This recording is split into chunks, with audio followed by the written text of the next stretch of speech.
오늘은 열왕기하 1장 본문을 가지고 이스라엘에 하나님이 없느냐라는 제목으로 하나님 말씀 함께 나누도록 하겠습니다.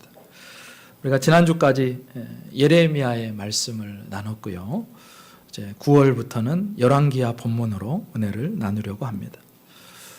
열왕기하는 열왕기상과 그 이야기가 역사가 연결되어 있습니다. 원래 열왕기상과 열왕기하는 두 권의 책으로 나누어져 있던 것이 아니고 한 권 열왕기서로 되어 있었습니다. 그러니까 열왕기상하는 그 하나의 전체로서 솔로몬의 등극부터 시작해서 그 아들 르호보암 때에 왕국이 분열되고, 그래서 그때부터 남왕국 유다, 북왕국 이스라엘의 왕들의 역사를 기록하고 마침내 북이 먼저 망하고 남유다가 망하는 그런 두 왕국의 역사를 써내려가는 것이 열왕기상하입니다.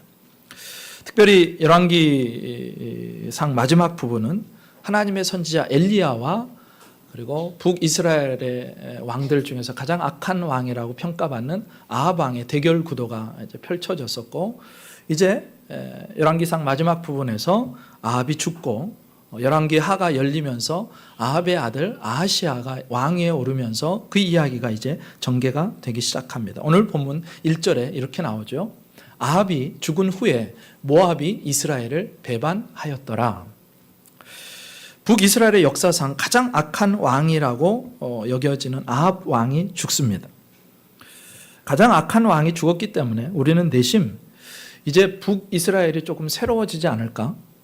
그래도 아합의 왕의 시대보다는 영적인 상황이 나아지지 않을까 하는 그런 일말의 소망을 갖게 됩니다. 새로운 시대니까 새로운 소망을 갖습니다. 여러분, 모세가 죽은 후에 여호수아의 시대가 되었을 때 출애굽 2세대는 가나안 땅의 정복이라는 새로운 미래를 열게 돼요. 사울이 죽고 나서 다윗이 왕이 되고 다윗의 시대가 열렸을 때 이스라엘은 강력한 하나님의 나라로 그 땅에 자리매김할 수 있었습니다. 그런데 꼭 새로운 시대가 새로운 희망과 미래에 대한 기대로 연결되는 것은 아닙니다. 아합이 죽고 아하시야의 시대가 되었습니다. 그런데 아하시야가 왕위에 오르자마자 기다렸다는 듯이 그동안의 속국이었던 모압이 반역을 일으킵니다. 조공을 계속해서 바쳐왔는데 이제 더 못해 먹겠다는 거예요. 모압이 반역을 일으키고 배신합니다. 그리고 아하시야의 시대가 시작부터 불안하게 전개가 되는 거예요. 결국 아하시야의 시대는 아합의 시대보다 훨씬 어려운 시대가 되고 나라는 급격하게 기울기 시작합니다. 그렇다면 도대체 뭐가 새로운 시대를 소망의 시대로 만들기도 하고 그 시대를 암울한 시대로 만들기도 하는가? 도대체 뭐가 문제인가? 모든 것의 중점 핵심에는 늘 사람이 있어요. 그 시대를 여는 사람이 어떤 사람이냐에 따라서, 그가 하나님 앞에 어떤 사람이냐에 따라서 그 시대의 장래가 밝기도 하고 그 시대의 장래가 어둡기도 한 것입니다. 그 시대를 여는 사람이 하나님의 사람인지 아니면 하나님과 상관없는 사람인지, 그 시대를 여는 사람이 하나님의 말씀에 지배를 받고 하나님과 동행하며 순종하는 사람인지, 그렇지 않고 하나님께는 전혀 묻지 않고 하나님과 상관없이 하나님께 등을 돌리고 스스로 하나님 자리에 앉아서 살아가는 사람인지에 따라서 그 시대가 달라지게 되더라는 거예요. 새로운 시대가 참으로 새로운 시대가 되려면 그 시대를 여는 사람이 하나님의 사람이어야 합니다. 하나님을 사랑하고 하나님께 묻고 하나님의 말씀을 묵상하고 하나님의 인도를 받으면서 하나님을 기쁘시게 하는 사람, 그런 사람이 열어가는 시대가 새로운 시대가 되는 거지, 그렇지 않고 사람이 바뀌었다고 다른 잘못된 사람이 들어서면 그 시대는 참으로 어렵고 암울한 시대가 되는 것입니다. 오늘 새로운 시대를 여는 인물 아하시야는 하나님의 사람이 아니었던 것 같아요. 아합으로부터 정치적인 능력은 물려받지 못하고 우상 숭배만 물려받은 왕, 아들, 그게 아하시야입니다. 하나님께 등을 돌리고 하나님께 반역했던 아버지 아합처럼 아하시야도 하나님을 멀리합니다. 하나님을 무시하고 하나님을 대적합니다. 그렇게 아하시야가 하나님께 등을 돌리니까 세상도 아하시야에게, 그리고 북이스라엘 왕국에 등을 돌립니다. 설상가상으로 아하시야가요, 궁중의 다락 난간에서 떨어져서 병을 얻게 돼요. 2절에 이렇게 나옵니다. 아하시아가 사마리아에 있는 그의 다락 난간에서 떨어져 병들매 사자를 보내며 그들에게 이르되 가서 에그론의 신 바알세붑에게 이 병이 낫겠나 물어보라 하니라. 모압이 반란을 일으켰어요. 그 일을 풀어나가야 될 왕이 사고를 당해서 난간에서 떨어져서 병이 듭니다. 악재가 겹친 총체적인 난국, 이럴 때 쓰는 표현이죠. 근데 더 큰 문제가 있어요. 그 상황에서 제대로 된 반응을 하지 못합니다.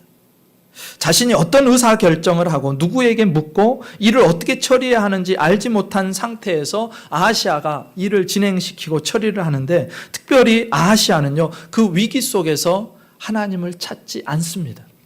이 가장 큰 위기죠. 하나님께 묻지 않아요. 대신에 누구에게 묻습니까? 에그론의 신 우상 바알세붑에게 사람을 보내어서 물어요. 내 병이 나을까요? 아하시아가 얼마나 우상 숭배에 빠져 있는지를 알 수 있는 대목입니다. 내 병이 낫겠는지 안 낫겠는지 물을 정도면 아하시아가 자기 자신을 봤을 때 지금 병세가 상당히 위급한 상황인 것을 알게 됩니다. 절대 가볍지 않았을 거예요. 근데 그 절체절명의 순간에, 내 생명이 위독한 위협을 느끼는 그 순간에 자신의 생사 여부를 알기 위해서 바알세붑에게 물었다면 그가 얼마나 바알세붑을 신뢰하고 있고 인정하고 있는지를 보여주죠. 여러분, 우리는 위급할 때 아무에게나 가지 않죠. 내가 정말 신뢰하고 믿을 만한 사람에게 가잖아요. 근데 아하시아가 그 순간에 바알세붑에게 물으러 사람을 보냈다. 이거는 이 사람이, 이 아하시아가 얼마나 바알세붑을 따르는 우상 숭배자였는지를 알게 하는 것입니다. 이게 아하시아의 영적인 주소였어요.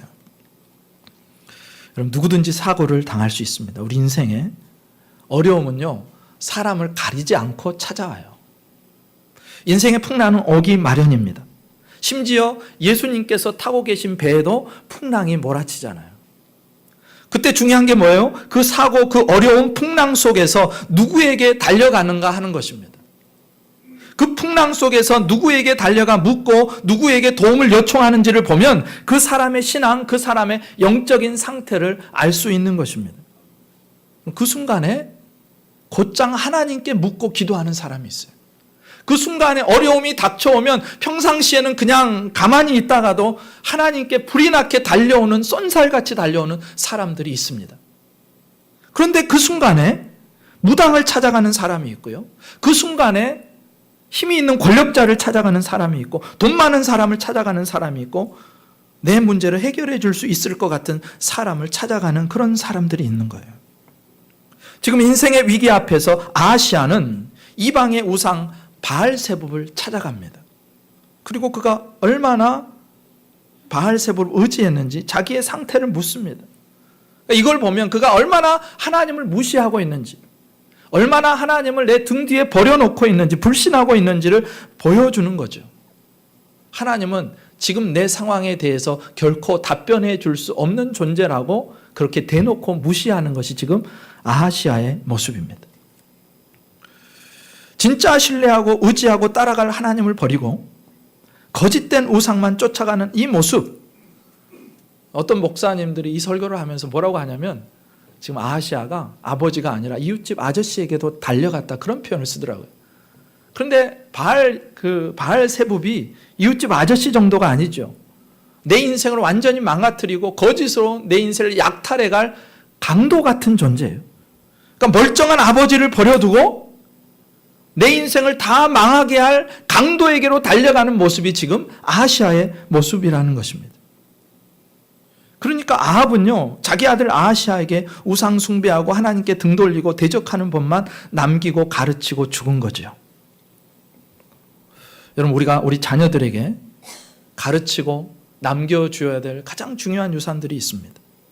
내 인생의 위기 앞에서, 풍랑 앞에서 결정적인 순간에 내 아이가 누구에게로 달려갈지 여러분 그것을 가르쳐야 돼요. 기도하는 법을 가르쳐야 돼요. 하나님께 묻는 법을 가르쳐야 됩니다. 인생의 위기가 내게 닥쳐올 때마다 그 순간에 나를 구원하시고 내 길을 인도하시고 내 인생의 해답을 주실 수 있는 분은 하나님 한 분이라는 사실을 알고 하나님께 나아갈 수 있는 자녀로 우리가 그렇게 길러야 되는 거예요. 여러분, 우리가 자녀를 아무리 사랑해도 우리는 한계가 있는 인간입니다. 끝까지 지켜줄 수 없어요. 돈도 한계가 있고 재능도 한계가 있고 능력도 한계가 있고 살 수 있는 나이도 한계가 있는 거잖아요. 우리가 자녀를 그렇게 보호해 줄 수 없는 바로 그 시간이 왔을 때 내 자녀는 과연 누구에게로 그 위기 속에서 달려갈까? 아니, 자녀까지 안 가도 나는 지금 그런 위기가 온다면, 그런 풍랑이 일고 있다면 나는 지금 누구에게 달려가고 있는가? 아하시아처럼 혹시 아버지는 놔두고 날강도에게 달려가고 있는 건 아닌가? 그렇게 자신의 병을 놓고 바알세부에게 묻는 아하시아에게 하나님이 엘리야 선지자를 통해서 말씀하세요. 3절 4절입니다. 같이 한번 읽어볼까요? 시작. 여호와의 사자가 디셉 사람 엘리야에게 이르되 너는 일어나 올라가서 사마리아 왕의 사자를 만나 그에게 이르기를 이스라엘에 하나님이 없어서 너희가 에그론의 신 바알세부에게 물으러 가느냐? 그러므로 여호와의 말씀이 내가 올라간 침상에서 내려오지 못할지라 내가 반드시 죽으리라 하셨다 하라. 엘리야가 이에 가니라. 아멘. 아하시아의 모습에 하나님이 얼마나 진노하셨는지 말씀하시는 거예요.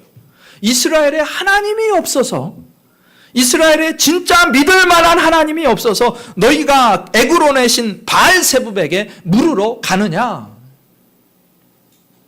이런 뜻이 들어있지 않을까요?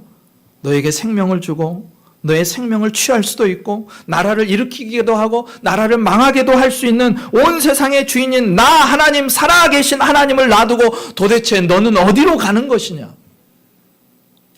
이스라엘에 그것을 물을 만한, 네가 그렇게 신뢰할 만한 살아계신 하나님이 정말로 안 계신 것이냐, 정녕 그런 것이냐, 하나님이 묻고 계시는 거예요. 아까도 말씀드렸던 것처럼 하나님을 버리고 바알세부에게 달려가는 것은 나를 사랑하고 모든 것을 해줄 수 있는 살아계신 아버지를 버리고 내 인생 전체를 속이고 빼앗으려는 강도에게 달려가는 것과 똑같습니다. 그 좋은 아버지는 무시하고 내 인생을 박살낼 강도에게 달려가는 거예요. 여러분 생각해 보세요. 아버지는 아들을 너무너무 사랑해요. 언제든지 뭐든지 요구할 때마다 들어주려고 기다리고 준비하고 계세요. 피하면 산성이 되어주실 것이고 아플 때는 치료자가 되어주실 것이고 부족할 때는 채워주실 것이고 길이 안 보일 때는 길을 열어주실 것이고 홍해가 가로막혀 있으면 그 홍해를 열어주셔서 길을 만들어주실 그분이 이스라엘의 아버지 하나님이신데, 그런데 바알세부는 무엇입니까? 문자 그대로 하면 파리의 주예요. 파리의 주, 파리 대왕. 날아다니는 파리 있잖아요. 얼마나 섬길 게 없으면 파리를 섬겨요. 바알세부를 조롱하는 표현으로 이 바알세부를 쓰기도 하지만 오늘 본문에서 그 바알세부는요, 에그론의 지역 신이었습니다. 사람들에게 병을 막아주고 치료한다고 사람들에게 알려진 거짓 우상. 그거에 홀딱 넘어가서 아하시아가 자기 병 한번 나아보겠다고 그 파리 대왕에게 자기의 신하들을 보내는 거예요. 멀쩡한 아버지 놔두고 이웃집 아저씨에게 가는 정도가 아니라 멀쩡한 아버지 놔두고 저 날강도에게 달려가고 있어요. 이거야말로 아버지를 허수아비 만드는 거죠. 아버지를 조롱하는 거죠. 무시하는 거죠.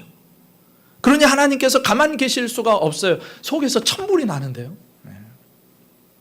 여러분의 자녀가요, 어려운 상황에서 엄마 아빠에게 오지 않고 거짓과 속임수에 넘어가지고 불안당 날강도에게 달려가고 있다고 생각해 보세요. 얼마나 마음이 타는 듯 하겠습니까? 부모 마음이. 아하시아가 딱 그 꼴이에요. 아하시아의 생각에 하나님은요, 내 인생에 답변을 해주실 수 없는 분이에요. 없는 분이라고 생각하는 것입니다. 바알세부이 하나님보다 더 믿을 만한 존재라고 생각한 거예요. 근데 아하시아가 하나님을 몰라서 그랬느냐? 그렇지 않아요.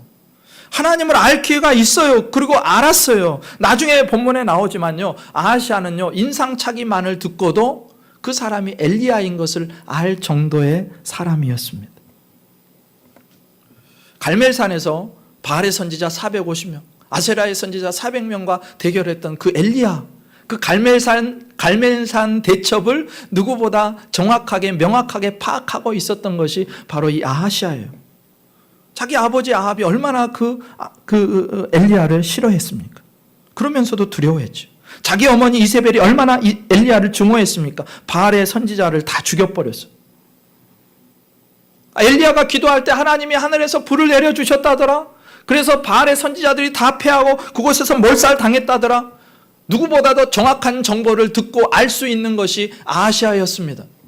엘리야도 알고 있고 그 사실도 알고 있었을 거예요. 그런데도 그는 하나님께 돌아가지 않아요. 잘못된 길을 가다가도요, 제대로 된 정보를 통해서 알게 되면 잘못된 길을 버리고 거짓을 버리고 바른 길을 가야 되잖아요. 근데 어떻게 된 게, 이 아하시아는 그거 다 지켜보고 정보를 듣고도 거짓에 대해서 계속해서 의리를 지키는 거예요. 제일 어리석은 게 뭔지 아세요? 거짓에 대해서 의리를 지키는 거. 거짓은 빨리 버려야 돼요. 빨리. 진리를 붙들어야죠. 하나님께로 돌아와야죠. 그래서 그런 아하시아를 향해서 하나님이 심판을 선언하는데 뭐라고 하세요? 네가 올라간 침상에서 내려오지 못할 거다. 내가 반드시 죽으리라. 사실 아하시아가 다락 난간에서 떨어져 걸린 병은 죽을 병이 아니었어요. 그가 하나님을 찾지 않았기 때문에 죽는 것입니다. 그 병이 그 아하시아를 죽이는 게 아니고요, 하나님을 무시하고 멸시하는 그의 태도가, 그의 영적인 상태가 하나님의 심판을 불러온 것입니다. 그리고 이 죽음의 선언을 들은 아하시아의 사자들이요, 왕궁으로 곧장 돌아와요. 신하들이 곧장 돌아옵니다. 5절 6절에 이렇게 나와요. 사자들이 왕에게 돌아오니 왕이 그들에게 이르되 너희는 어찌하여 돌아왔느냐 하니, 그들이 말하되 한 사람이 올라와서 우리를 만나 이르되 너희는 너희를 보낸 왕에게로 돌아가서 그에게 고하기를 여호와의 말씀이 이스라엘에 하나님이 없어서 네가 에그론의 신 바알세부에게 물으려고 보내느냐? 그러므로 네가 올라간 침상에서 내려오지 못할지라 네가 반드시 죽으리라 하셨다 하라 하더이다. 신하들이 도중에 돌아왔어요. 근데 원래 왕의 명령은 끝까지 시행되어야 하는 것입니다. 신하들은요, 어떤 일이 있어도 왕의 입에서 나온 말을 반드시 지켜야 되는 게 신하의 도리예요. 명령을 완수하기 전까지, 그러니까 그 에그론의 바알세부에 가서 묻고 정확한 대답을 듣기까지 돌아오면 안 되는 겁니다. 그러니까 엘리야의 말에 상관없이 가야죠. 그런데도 불구하고 이 신하들이 도중에 돌아옵니다. 엘리야의 말을 진짜 신뢰해서 돌아왔을까요? 그들이 하나님을 두려워해서 돌아왔을까요? 그들이 왕에게 충성스럽게 간언하기 위해서 이렇게 하면 망한답니다 하기 위해서 돌아왔을까요? 그렇지 않아요. 나중에 보면 이 사신들은요, 엘리야, 자기들에게 말한 사람이 엘리야인지도 몰랐어요. 그리고 그 엘리야 선지자를 향해서 겨우 털옷 정도밖에 걸치지 않는 모습을 보고 자기의 선지자에게 털옷 정도밖에 걸치지 못하게 하는 그 하나님을 멸시하고 경멸하는 태도로 하나님을 부릅니다. 하나님을 조롱해요. 그러니까 이 사신들은요, 그냥 올라온 거예요. 옳았구나. 좋은 핑계거리가 생긴 거죠. 구실거리가 생긴 거예요. 그래서 왕의 명령을 끝까지 수행하지 않고 도중에 올라옵니다. 게다가 왕에게 뭐라고 대놓고 하냐면 내가 반드시 죽으리라, 그 말을 여과 없이 전해요. 이건 왕을 존중하는 신하의 태도가 아닙니다. 그러니까 사자들에게, 이 신하들에게는 아하시아를 존경하고 귀히 여기는 마음이 없는 거예요. 자기 왕을 존중하지 않습니다. 여러분, 아하시아가 하나님을 존중하지 않으니 그 신하들도 자기들의 왕 아하시아를 존중하지 않아요. 왕이 하나님을 무시하고 경멸하니까 그 신하들도 왕의 악한 모습을 본받아서 자기들의 왕을 우습게 여깁니다. 그러니까 왕의 명령이 다 시행되지도 않았는데도 불구하고 중간에 돌아와 버리는 거예요. 여러분, 그 부모가 어떤 사람이냐에 따라서 그 자식들이 그 모습을 그대로 흉내낸다는 걸 아십니까? 그 자녀의 하나님을 향한 태도와 경향을 보면 그 부모가 어떤 사람인지 대략 짐작할 수 있어요. 아니, 왕이 하나님을 무시하는데, 그러니까 왕의 신하들도 왕을 무시해요. 여러분, 우리가 하나님을 존중하고 하나님을 귀히 여겨드리지 않으면 우리도 모르는 사이에 다른 이들이 우리를 그렇게 대할 겁니다. 왕이 하나님을 경멸하니까 신하들도 왕을 경멸해요. 여러분, 내가 누군가의 존경과 존중과 사랑과 은혜를 받기 원하십니까? 그렇다면 내가 하나님 앞에 먼저 하나님 앞에 그런 모습을 보여야 하는 것입니다. 나는 하나님을 무시하고 멸시하고 경멸하면서 나는 하나님을 붙잡지 않으면서 누군가 나를 존중해 줬으면 좋겠다는 생각은요, 스스로 자기를 속이는 생각이라는 거예요. 앞뒤가 맞지 않습니다. 어쨌든 신하들은요, 아하시아 왕에게로 엘리야의 말을 그대로 전해줍니다. 네가 올라간 침상에서 내려오지 못할지라 너가 반드시 죽으리라. 여러분, 이런 말씀을, 이런 하나님의 심판의 선언을 내가 들었다면 여러분 같으면 어떻게 반응하시겠습니까? 여러분이 아하시아 왕의 입장이라면 어떻게 하시겠어요?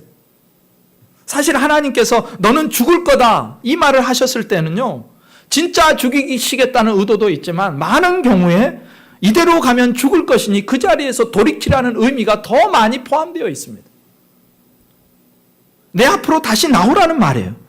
죽이시겠다 그렇게 결정한 게 아니고 살리시기 위해서 너는 이렇게 가면 망할 거니까, 죽을 거니까 이제라도 너의 자리에서 돌이키고 회개하고 내게로 돌아와라. 그러면 살 것이다. 이게 이 말씀 안에 들어있는 진짜 하나님의 의도입니다.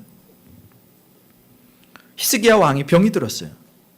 하나님께서 선지자 이사야를 통해서 말씀해 주세요. 너는 집을 정리해라. 너가 죽고 살지 못할 거다. 그때 히스기야가 어떻게 합니까? 그 얼굴을 벽으로 향하고 나서 그때부터 통곡하며 기도하기 시작합니다. 그러면서 하나님께 아뢰요. 하나님, 내가 하나님 앞에서 선한 일을 하는 것을 기억해 주시고 내 생명을 연장해 주십시오. 아직 이사야가 그 말을 전하고 돌아가지도 못했는데 하나님께서 또 이사야에게 말씀하세요. 히스기야야, 내가 너의 기도를 들었고 너의 눈물을 보았다. 내가 너를 낫게 하겠다. 사랑하는 성도 여러분, 하나님께서 너가 죽을 거다 말씀하실 때, 그래 하나님이 죽는다고 했으니까 죽어야지 하면서 체념하고 가만히 있으라고 그런 말씀을 주시는 게 아니에요. 듣고 기도하고 돌이키라고 주신 말씀입니다. 너가 반드시 죽으리라는 말은요, 너는 죽음밖에는 방법이 없다 그 이야기가 아니고 그 자리에서 돌이키고 회개하면 살 수 있다 그 말씀을 주시는 것입니다. 그러니까 지금 아하시아는요, 하나님의 심판 선언을 들었을 때 하나님, 그렇지요. 내가 살아계신 하나님을 두고 제가 지금 무슨 짓을 했습니까? 제가 잘못했습니다. 회개합니다. 나를 불쌍히 여겨주세요. 그렇게 돌이키면 사는 겁니다. 그런데 아하시아는 그렇게 하지 않습니다. 대신에 그 말한 선지자를 끌고 와서 자기 앞에 무릎 꿇리라고 신하들에게 명령하는 거예요. 7절, 8절, 9절에 이렇게 나옵니다. 왕이 그들에게 이르되 올라와서 너희를 만나 이 말을 너희에게 한 그 사람은 어떤 사람이더냐? 그들이 그에게 대답하되 그는 털이 많은 사람인데 허리에 가죽띠를 띄었더이다 하니 왕이 이르되 그는 디셉 사람 엘리야로다. 이에 50부장과 그의 군사 50명을 엘리야에게로 보내매 그가 엘리야에게로 올라가 본즉 산 꼭대기에 앉아 있는지라 그가 엘리야에게 이르되 하나님의 사람이여 왕의 말씀이 내려오라 하셨나이다. 아하시아 왕이 신하들에게 자기에게 죽음을 선언한 그 선지자를 정체를 묻습니다. 말하는 걸 딱 들어보니까 이건 엘리야인 걸 대번 알아요. 엘리야에 대한 지식도 있고요, 하나님에 대한 지식도 아하시아에게 있었던 거예요. 아버지 아합이 두려워하지 않을 수 없었던 디셉 사람 엘리야임을 눈치챕니다. 그때 아하시아는요, 그 엘리야를 자기 앞에 데리고 와서 무릎을 꿇리고 어떻게 해서든 그 불길한 선포를 없애고 무효화시키기를 원했어요. 감히 자기 죽음을 예단하고 단언한 그 엘리야를 잡아 죽임으로써 그의 말을 무효화시키고 효과를 없이 하려는 시도를 하고 있다는 거예요. 여러분, 그렇게 아하시아의 명을 수행하기 위해서 50부장과 그가 거느린 50명의 군사들이 엘리야가 있던 산으로 올라갑니다. 그리고 엘리야를 발견한 50부장이 이야기해요. 하나님의 사람이여 왕의 말씀이 내려오라 하셨나이다. 이때 우리는 충격적인 장면을 만나게 돼요. 제일 이해가 되지 않는 장면을 만납니다. 10절이에요. 같이 한번 읽습니다. 시작. 엘리야가 50부장에게 대답하여 이르되 내가 만일 하나님의 사람이면 불이 하늘에서 내려와 너와 너의 50명을 살을지로다 하매 불이 곧 하늘에서 내려와 그와 그의 군사 50명을 살랐더라. 아멘. 오늘 본문을 제가 쭉 읽어가면서 가장 이해가 되지 않는 말씀이 바로 이 부분이었습니다. 엘리야가 50부장과 군사 50명에게 불을 내린 거 어떻게 보면 너무 가혹한 처사 같습니다. 아니, 아무리 그래도 그렇지 어떻게 왕의 명령을 수행하기 위해서 자기의 뜻도 아니고 왕이 명령하니까 그 밑에 있는 사람들은 들어야 되잖아요. 왕이 명령하니까 온 사람을 죽일 수 있는가? 아니 50부장은 그렇다고 쳐도 그를 따라서 왔던 50명의 군사들은 아무런 말도 한 게 없고 그냥 따라와서 있었을 뿐인데 50부장을 수행한 죄밖에 없는데 어떻게 그들을 다 죽이실 수 있습니까? 그들이 죽으면 그들의 배우자와 그의 자녀들과 그들의 가족은 어떻게 되는 겁니까? 그런 생각이 들어요. 하나님, 이건 해도 너무 하신 거 아닙니까? 불을 내리시려면 아시아 왕에겐 떨어뜨리시지 왜 왕의 명령을 듣고 어쩔 수 없이 간 그 사람들에게 불을 내리셔서 죽이십니까? 죄를 지은 사람은 아시아 왕인데 왜 왕의 명령을 수행하는 50부장과 군사 50명을 꼭 그렇게 죽이셔야만 했습니까? 라고 하나님께 질문이 나오더라고요. 근데 책들을 읽어보고 찾아보다가 실마리를 발견했어요. 오늘 50부장의 말을 살펴보면요, 엘리야에게 뭐라고 하냐면 하나님의 사람이여 왕의 말씀이 내려오라 하셨습니다 라고 이렇게 우리 개혁 한글판, 개혁 개정판에는 번역이 되어 있습니다. 근데 이거는 50부장의 말을 아주 완곡하게 처리한 거예요. 원문의 뉘앙스를 살려서 번역하면 이렇게 돼요. 네가 하나님의 사람이냐? 왕의 명령이다. 빨리 내려와라. 그러니까 이런 분위기예요. 어명을 받으라. 죄인은 오라를 받으라. 당장 내려와 오라를 받으라. 이런 명령인 겁니다. 50부장은요 엘리야를 하나님의 사람으로 부르는 것 같지만 그런데 하나님의 사람으로서의 예를 갖추지 않습니다. 하나님의 사람이라고 부르고서는 아주 위협적으로 엘리야에게 명령하고 거칠게 명령해요. 왕명이니 빨리 내려와라. 그 뒤에 어떤 말이 생략되어 있을까요? 내려오지 않으면 내가 무력을 동원해서 군사들을 동원해서 끌어내리겠다. 이 말이 숨어 있는 거예요. 이렇게 보니까 50부장이 좀 달라 보이죠? 하나님의 사람으로 불렀다면 하나님의 사람으로 대접해야 됩니다. 하나님의 사람, 이 50부장이 하나님을 믿는 사람이고 하나님의 사람을 존중하는 사람이라 결코 이렇게 이야기할 수 없어요. 거칠고 위협적으로 말할 수 없다는 것입니다. 아무리 엄청난 권력을 가진 왕도 하나님 앞에서는 그저 연약한 인간에 불과하잖아요. 연약한 죄인에 불과하잖아요. 하나님이 그 코끝에서 호흡을 가져가시면 끝나는 연약한 인생입니다. 근데 그 하나님을 믿는 사람이 하나님의 사람에게 그런 식으로 대할 수 있다? 그렇지 않다는 거예요. 50부장도 왕과 똑같은 종류의 사람이었습니다.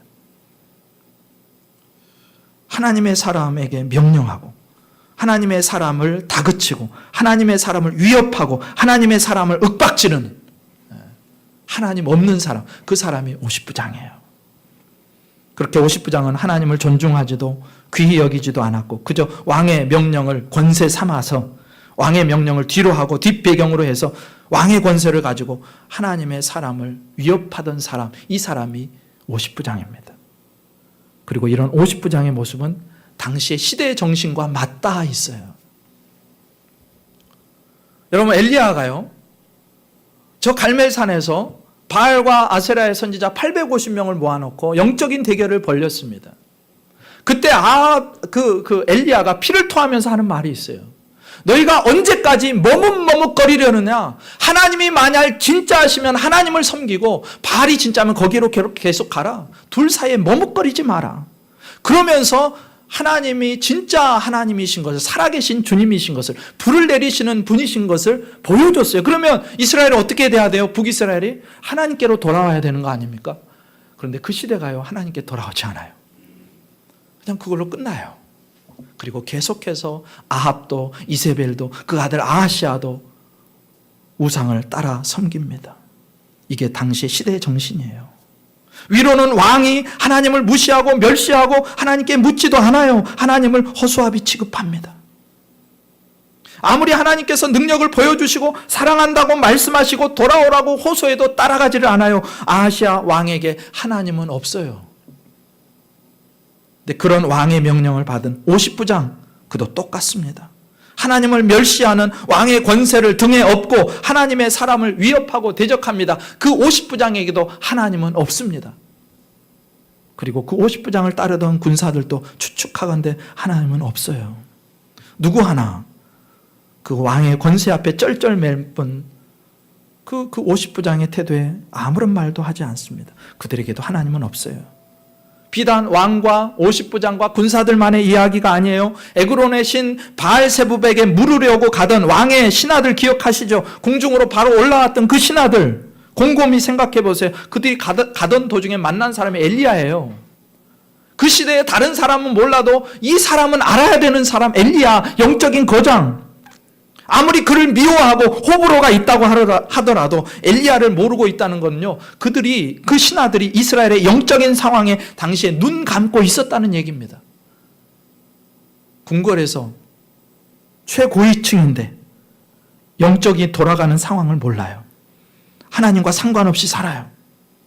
이렇게 보면 당시 궁중에 있던 왕의 신하들, 그리고 왕이 부리는 군사들, 왕의 50부장, 호위대장들, 왕의 마음이요 그대로 다 스며들어 있는 것입니다. 하나님을 무시하는 그 왕의 마음이, 하나님을 향하지 않는 마음이 그의 그 부하들과 아랫사람들에게 다 스며들어 있는 거예요. 하나님은 없어요, 이 사람들에게. 이게 시대 정신이고 이 사람들의 모습이에요. 그리고 하나님은 지금 불을 내리셔서 그 시대를 향해서, 그 시대 정신을 향해서 심판하신 것입니다. 여러분, 그렇게 첫 번째 50부장과 50명의 군사들이 하늘에서 떨어진 불에 타서 죽어요. 이 정도 되면 이 사태가 얼마나 심각한지를 깨달아야 되잖아요. 왕이 알아야 되잖아요. 근데 왕이요 멈추지를 않습니다. 하나님, 제가 잘못했어요.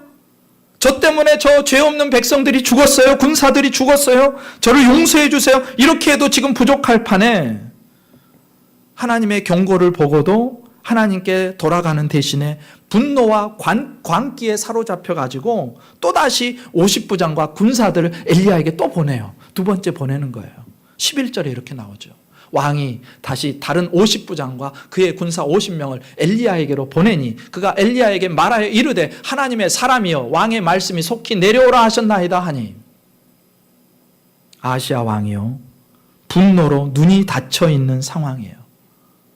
현실을 정확하게 보지 못해요. 지금 자기가 어떤 상황인지, 50부장과 군사들을 삼킨 불이 어떤 의미인지를 제대로 알지 못합니다. 하나님이 심각하게 경고하시는데 그 경고를 경고로 듣지 못하고요, 도리어 그 하나님을 대적해요. 그 하나님의 사람을 대적합니다. 잡아와다가 죽이고 싶은 거예요. 자기 목숨은 그렇게 중요한데, 그런데 자기의 명을 듣고 가서 죽게 되는 그 부하들의 목숨을 파리 목숨처럼 대하는 것이죠. 엘리야를 잡아다가 자기 앞에 세우기 위해서 아하시아는 다른 50부장과 50명의 군사들을 또 보내는 거예요. 희생제물로. 그들이 죽든지 살든지 아하시아는 아무런 관심이 없어요. 너희 다 죽어도 나만 살면 된다는 거예요. 이게 아하시아 왕의 모습입니다. 여러분, 하나님을 떠난 인간이, 하나님을 떠난 시대가 얼마나 악랄할 수 있는지 아하시아 왕의 모습을 통해서 발견하셔야 됩니다.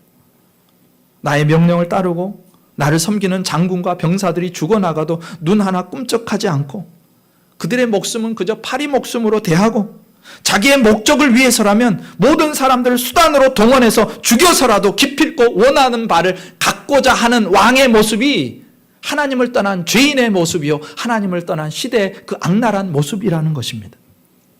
여러분, 하나님을 떠난 사람은 이렇습니다. 여러분, 세상에서 제일 무서운 게 뭔지 아세요? 여러분, 밤길을 가다가 뭐를 만나면 제일 무서워요? 사람을만 보는 게 제일 무서운 거예요. 하나님을 떠난 죄인을 만나는 게 제일 무서운 일입니다. 여러분, 죄인들이요 지금 사회적인 시선, 법이라는 테두리가 있어서 그것을 가지고 사느라고 그 본성을 드러내지 않는 것뿐이지, 어느 순간 언제라도 나를 위해서라면 그 누구라도 희생시킬 수 있는 것이 하나님을 떠난 인간의 모습임을 오늘 아하시아 왕이 극명하게 보여주는 거예요. 하나님을 떠난 죄인은요 그렇게 자기 중심적이고 이기적입니다. 그게 사람의 모습이에요. 그런데 아하시아만 정신을 못 차리는 게 아니고요, 두 번째 파견된 50부장도 정신을 똑같이 못 차리고 있어요. 처음 50부장과 50명의 군사들이 하늘에서 불이 떨어져 죽었다는 소식을 들으면 이건 긴장해야 되는 거잖아요. 도대체 무슨 일이 있었던 걸까? 경솔해야 되잖아요. 처음 50부장이 당한 일이 경고가 되고 비상신호등이 되어야 되는데 두 번째 50부장은요, 전혀 생각이 없습니다. 앞차가 비상신호등을 깜빡깜빡 빨리 켜고 있는데 전혀 관계없이 그냥 그 속도로 계속 가다가 들이받는 꼴이에요. 가서 똑같이 얘기합니다. 왕의 말씀이 속히 내려오라 하셨나이다. 근데 이 두 번째는 좀 더한 게 속히라는 말을 덧붙여요. 엘리야, 어명이다. 속히 내려와서 오라를 받으라. 빨리 내려와라. 왕의 명령이 급하다. 결국 그도 똑같이 첫 번째 50부장과 50명의 군사들이 불에 타 죽은 것처럼 똑같은 일을 당해요. 여러분, 한 번을 보고 깨달으면 사는데 깨닫지 못하면 죽는 거예요. 12절에 이렇게 나옵니다. 엘리야가 그들에게 대답하여 이르되 내가 만일 하나님의 사람이면 불이 하늘에서 내려와 너와 너의 50명을 살을지로다 하며 하나님의 불이 곧 하늘에서 내려와 그와 그의 군사 50명을 살랐더라. 너무너무 안타깝죠. 자신의 친위 부대원 50명을 제물로 내어주고 또 두 번째도 그렇게 한 아하시아 왕은요, 끝까지 자기의 고집을 굽히지 않아요. 여러분, 제일 무서운 게 뭔지 아세요? 어리석은데 고집까지 세면 이건 할 말이 없어요. 이건 망해요. 어리석은데 고집까지 세요. 끝까지 자기 고집을 내세워요. 하나님을 경외하지 않으니 계속해서 어리석음을 반복하고요, 하나님을 경외하지 않으니 계속해서 마음이 강팍해져요. 굳어져요. 여러분, 이 아하시아의 모습 어디서 많이 본 것 같지 않아요? 출애굽할 때 그 바로의 모습이 바로 이 모습이었습니다. 하나님께서 재앙을 내리시는데도요, 한 번 얻어터지고 두 번 얻어터지고 세 번 얻어터지고 하는데도 정신을 못 차리고 계속해서 하나님을 대적하다는, 하나님을 거역하고 불순종하고 거짓말하고 나라가 망해가는데 교훈을 얻지 못하고 끝까지 그 어리석음으로 고집하니까 망하는 거예요. 결국은 홍해에 자신의 그 엄청난 군사들을 다 수장시키고 이집트가 내리막길을 걷습니다. 그때에서야 땅을 치고 통곡하면 늦습니다. 여러분, 아하시아 왕이 얼마나 오만하고 독선적이고 이기적이고 고집불통이고 구제불능인지를 보셔야 돼요. 그런데 하나님을 떠난 사람이요, 눈이 가려지면요, 이보다 더한 일도 하는 것입니다. 곁에서 보기에 얼마나 안타깝습니까? 사람들이 다 죽어나가는데 왕은 눈을 닫고 있고 귀를 막고 있고 자기가 하려는 것만 해요. 두 명의 50부장과 100명의 군사들을 잃고도 아하시아는요, 멈출 줄을 모릅니다. 그래서 또 어떻게 해요? 세 번째를 또 보내요. 어떻게 이럴 수가 있을까? 근데 이번에 가는 50부장은요, 그 전에 두 명의 50부장과는 좀 다른 모습을 보여줘요. 13절, 14절. 왕이 세 번째 50부장과 그의 군사 50명을 보낸지라 셋째 50부장이 올라가서 엘리야 앞에 이르러, 같이 한번 읽어볼까요? 시작. 그의 무릎을 꿇어 엎드려 간구하여 이르되 하나님의 사람이여 원하건대 나의 생명과 당신의 종인 이 50명의 생명을 당신은 귀히 보소서. 불이 하늘에서 내려와 전번에 50부장들과 그의 군사 50명을 살랐거니와 나의 생명을 당신은 귀히 보소서 하매 아멘. 이 마지막 50부장은 그래도 지혜가 있는 사람이에요. 깨달음이 있는 사람이에요. 하나님을 대적하는 왕의 편에 서는 것이 위태로운 일이라는 것을 깨닫습니다. 먼저 두 번이나 보냈는데 다 하나님의 불을 내려서 죽이셨거든요. 왕의 편에 섰다가 죽는 거구나, 이걸 깨달은 거예요. 왕의 명령보다 하나님이 훨씬 더 센 분이시구나. 내가 따라야 될 분은 왕이 아니라 하나님이시구나, 그걸 안 거예요. 왕이라는 최고의 권력과 군대의 힘이요, 하나님의 앞에서는 통하지 않는다는 것을 깨닫습니다. 그래서요, 그걸 깨달은 이 50부장은요, 엘리야 앞에 가자마자 납작 엎드리는 거예요. 무릎을 꿇어서 간구합니다. 여러분 기억하세요. 인간의 강한 의지보다, 인간의 강한 무력보다 더 강력한 것은 하나님 앞에 꿇어진 무릎이라는 거예요. 가장 용기 있는 행동이 뭔지 아십니까? 하나님 앞에 내 연약함을 인정하고 하나님이 생명의 주인이심을 인정하고 하나님 앞에 무릎 꿇으면 사는 것입니다. 거기에 생명이 있는 거예요. 그런데 어리석으면 어떻게 해요? 그 어리석은 대로 계속해서 자기의 고집을 부리면서 하나님을 대적하죠. 50부장은요, 지금 왕의 명령을 받고 엘리야를 잡으러 왔지만 하나님의 자비와 하나님의 은혜가 아니면 자기도 죽을 수밖에 없다는 것을 인정하고 하나님 앞에 납작 엎드린 거예요. 생명의 주인이 하나님이십니다. 왕이 내 생명을 쥐고 흔드는 자가 아니라 진정으로 하나님이 생명의 주인이십니다. 그 권위 앞에 납작 엎드린 거죠. 이게 임기응변이 아니라는 것을 알 수 있는 사실이 있어요. 이게 50부장이요, 지금 잠깐 자기 목숨 구하려고 그냥 임기응변으로 그렇게 엎드린 게 아니라는 거 아셔야 돼요. 만약에 이 일을 왕이 안다면 어떻게 돼요? 야, 너는 내 왕명을 듣고 가서 엘리야 앞에 왜 엎드려? 책임 추궁을 당할 수 있어요. 심하면 문책받을 수 있고 심하면 죽일 수도 있어요. 그런데도 불구하고 엘리야에게 무릎을 꿇었다. 하나님께 무릎을 꿇었다. 그거는 왕의 권세는 하나님의 권세 앞에 아무것도 아니라는 것을 실제로 고백하는 것입니다. 그러니까 다른 두 50부장과는 달리 이 사람은요, 그 전부터 하나님을 믿고 있었는지 아니면 이 사건을 보고서 깨달았고 돌이켰는지 모르지만 지금 하나님을 믿고 있고 하나님을 인정하고 있고 하나님 앞에 은혜를 구하고 있다는 거예요. 그래서 사는 겁니다. 그래서 자신의 생명을 건질 뿐만이 아니라 함께한 병사들의 목숨도 구하게 돼요. 그래서 다른 두 50부장은 성공하지 못했지만 결국 왕의 미션을 수행한 것은 이 세 번째 50부장입니다. 여러분, 누가 진짜 충성스러운 사람이에요? 누가 왕의 명령을 수행한 사람입니까? 첫 두 번의 50부장은요, 하나님을 알지 못했고 하나님을 두려워하지 않아서 왕의 명령도 제대로 수행할 수 없었지만 하나님을 알고 하나님이 생명의 주인이신 것을 인정하고 그 앞에 납작 엎드렸던, 왕의 권세보다 하나님의 권세가 위에 있습니다. 그렇게 엎드렸던 50부장은요, 심지어 왕의 명령까지 끝까지 수행할 수 있게 되는 그런 은혜를 누리게 됩니다. 15절에 이렇게 나와요. 여호와의 사자가 엘리야에게 이르되 너는 그를 두려워하지 말고 함께 내려가라 하신지라 엘리야가 곧 일어나 그와 함께 내려와 왕에게 이르러. 여러분, 네가 올라간 침상에서 내려오지 못하고 죽을 것이라고 선포한 엘리야가요, 그 선포하고 왕을 두려워했을까요? 안 했을까요? 두려워했대요. 오늘 본문에 보니까 너 이제 두려워하지 말래요. 그를 두려워하지 말고. 엘리야도 두려운 마음이 있었어요. 말은 해놓고 하나님이 하라고 하니까 순종해서 했는데 두려움이 오잖아요. 왕과 척을 지는 일인데요, 두려움이 오죠. 왕을 만나는 게 두려워요. 군사들의 위협이 편하지만은 않았습니다. 그런데 이제 하나님께서 말씀하시니 그 두려움을 이겨내고 왕에게로 나아가는 거죠. 두렵지만, 가서 왕의 손에 죽을 수도 있지만 하나님께서 말씀하시니 믿음으로 나아가는 것입니다.